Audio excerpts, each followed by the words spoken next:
A major milestone in the Tropicana project. This is video from the Fox 5 rover traveling over the southbound I-15 flyover ramp to eastbound Tropicana. NDOT says this is the first time the ramp has been open since 2023. We're getting closer to the end, but there is still some work to do. NDOT says the Tropicana project is expected to wrap up late this year. Cannabis consumption lounges. They are meant to be a safe place for tourists and locals alike to consume marijuana. But so far, only 2 have opened in Nevada. What challenges are businesses facing opening their doors? State lawmakers want to know.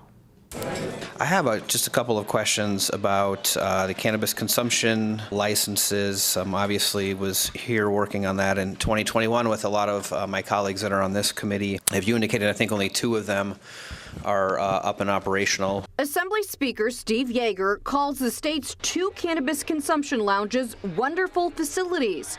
In a joint meeting of the Senate Committee on Finance and Assembly Committee on Ways and Means, he questioned why, after so many years of planning, there aren't more open despite dozens in the licensing process. 18 prospective and 20 conditional. We'd certainly like to see more of those open. Head of the Cannabis Compliance Board, James Hum, responded saying expect to see many more opening soon. Their final hurdles, operational plan approval, and a walkthrough. We have 21 that are kind of locked, loaded, and ready to go, if you will. So those have a pretty clear path. So what's the holdup for others?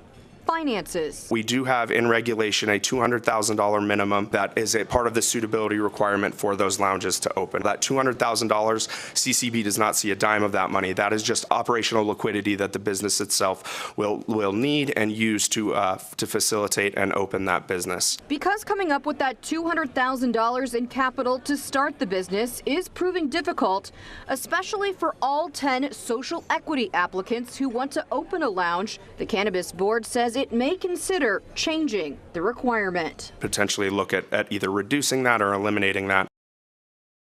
And another challenge for some potential lounges, especially independent operators that won't be connected to an existing dispensary, finding the right location for their cannabis business. Because of the number of lounges open or permitted today being a lot less than has been projected, the Compliance Board will be eliminating 2 compliance officer positions that were budgeted for the next 2 years.